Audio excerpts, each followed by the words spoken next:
But the one that really just made us all kind of fall off our seats today, this comes from Phil McNulty and said, Liverpool will go into overdrive this summer with their recruitment team under sporting director Richard Hughes well on with preparations to add heavyweight reinforcements. But there's an even bolder one than that. 1 second. Arne Slot will be backed with a big transfer budget this summer, and the club is expected to spend big to capitalise on the success. They want a left back, a central defender and a forward, while a midfielder could also be on the menu. Others have said that this is going to be one of the biggest transfer windows in Liverpool's history with regards to money. That highlight though, or that comment from David Ornstein is one that really catches my eye. If you're a player in the market looking at the possibility of joining Liverpool, your eyes will probably light up. Either they're going to spend big this summer or they have just painted themselves into a massive corner, because there's no way of not going out there and spending big dough now. So many journalists writing about the possibility of Liverpool having a huge summer. So I don't know if I'm allowed to say his name from him or not, because he gets very touchy about it, but I think you know who I'm speaking about here. And he said, having largely kept his counsel in his first days on the job, Slot took the brave decision to single out a player who he had been enthusiastically praising while out on the pitch.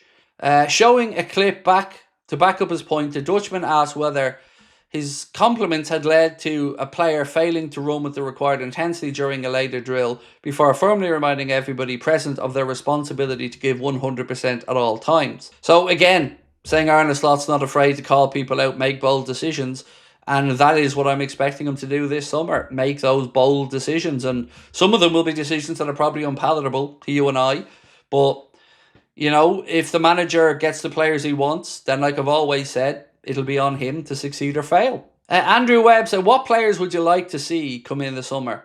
Hashtag number 20. Look, Kirkes. You know, Kirkes and Huijsen are two names that I think all of us would probably like to see. Hato was another interesting name. We're going to talk about Hincapie tonight as his release clause is being revealed, so we'll talk about that in the later video. Up top, it's up top that I'm really struggling. We know the club have looked at Hugo Ekitike and looked at him quite a bit, but I don't know if they think the numbers make sense there, and I really don't. I'm being honest, I have no idea who to expect as a central striker. If there's any indication that Alvarez is available, I think Liverpool would maybe look to push, but I would say hang off for an Ornstein or somebody else, or a Mano or somebody else to give you that information, because I'm a little bit stumped to try and figure out who I think that one's going to be. Let me know your thoughts though. Do you think it's going to be in Ekitike, or do you think we've got somebody else on the radar? Truly, I don't know. John and Tom Venner said, Craig, I'm just going to say it. We're signing Alvarez. Well, look, with the links again to Atleti and Darwin, I'm wondering, it would be, in my opinion, an exquisite piece of business for Liverpool if we could get in Julian Alvarez. But again, I'm just not going to sit here and say that it's going to happen, because I don't know. I don't know, but I'm really excited for the summer window. And I hope to God we're not going to feel let down, because, yeah, if things go as it's been written, we could be in for a fun few years, ladies and gentlemen. And with the right positions sorted this summer, the Reds are going to be set to challenge properly for 3-4 years to come, and I'm very excited about it. Craig, do you expect us to do business in the mini window, or do we leave it late? Very interesting question. I would think it's more likely we'll sell in that little mini window, and let me try and explain to you where I'm getting this thought process from. So we know that there are clubs that are going to be playing in the Club World Cup as an example, and that takes place from the 15th of June. So I would imagine some of the Saudi clubs or others may want to do business early to get those players in, because that's the whole point of that little mini window there. So I would say the potential of a sale or two in that window is probably more likely than somebody coming in. But again, don't rule out somebody coming in. I'm just thinking out loud there, really, and that would be what I would expect. You know, the quicker we can move out the players that either want out themselves or that Arne Slot doesn't really trust, then the quicker we can get the business done with regards to incoming. So, yeah, I would certainly think one or two out in the early part would be my guess. Does a big summer transfer window mean 50 million net spend? Again, mate, I don't know. I'm just letting the journalists write what they're writing, letting people talk about what they're talking, and sitting back and trying to observe it, Stevie boy. But like I've always said, I don't mind what the net spend number is as long as the business is clear that it's an upgrade. So, it would be very unfair of me if Liverpool brought in a ridiculous amount of money for a player that they want to move on, and that was spent on a player that's a clear upgrade, and me not to say good business. So, yes, like yourself, I'm expecting them to put their money where their mouth is.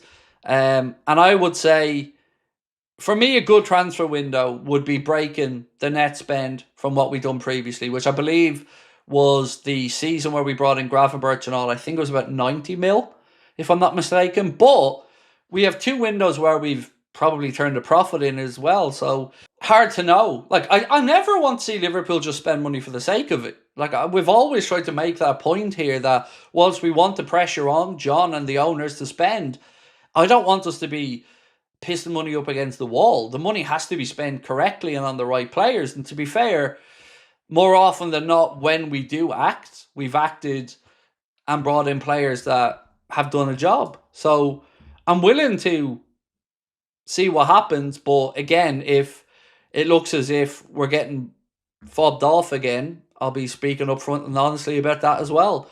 But I want to try to be fair, as I always try to be. I don't want to I'm not a hater for the sake of hating. Like I said, I'd love to come on here and not have to talk about FSG whatsoever. I'd love them to give the manager the tools to do his job properly. And I think and I hope that Arna has showed them that he's worth putting that trust in now. He's delivered. He's brought a league title. Now they need to back him, or I think very quickly people will start to say same old, same old. But I do think we're going to have an interesting window. Whether that's us ending up with a £300 million net spend, look, I probably doubt that. But if we do sort out every area that needs addressing, and have an eye to some young talent coming through as well, like the likes of Rio, Trainioni, I'm okay with that. The big thing for me is keep the core of the squad together, because I don't think we succession plan properly for Virgil and Mo. Now we've time to do that. If you bring in Hoyson, you could very well say, well, that's your Virgil replacement moving forward long term.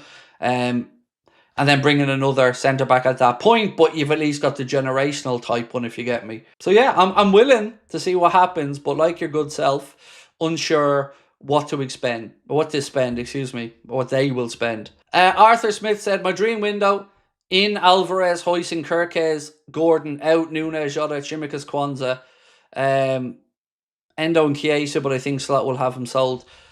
Do you know what? It's a pretty good window, Arthur, and I think one that I'd certainly be really happy with. Alvarez, Hoyson, Kirkes, Gordon, with the ones that you've put out, I think that's realistic. But I wonder what's going to happen with Luis Diaz. There is, again, some conversations around Diogo Jota and interest in him from the Saudi Pro League, so keep an eye on that one as well. Pranav said, Craig, how about 50 million plus Darwin for Alvarez if Atleti want him? And also, if you had to sign one of Baleba and Wharton, I'd probably go with Wharton, but Baleba's a cracking player as well. The homegrown aspect of Wharton would probably just tip me in that direction, but Carlos Baleba's a cracking player. The price tag I'd seen before mentioned around his name was about 100 million quid, which is ridiculous. And what was the first part?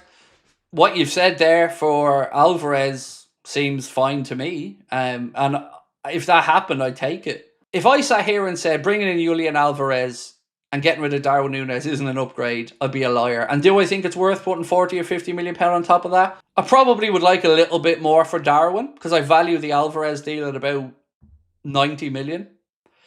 85, 90 million pounds. So I'd probably want a bit more for the Darwin side of it, but certainly would take that as a deal.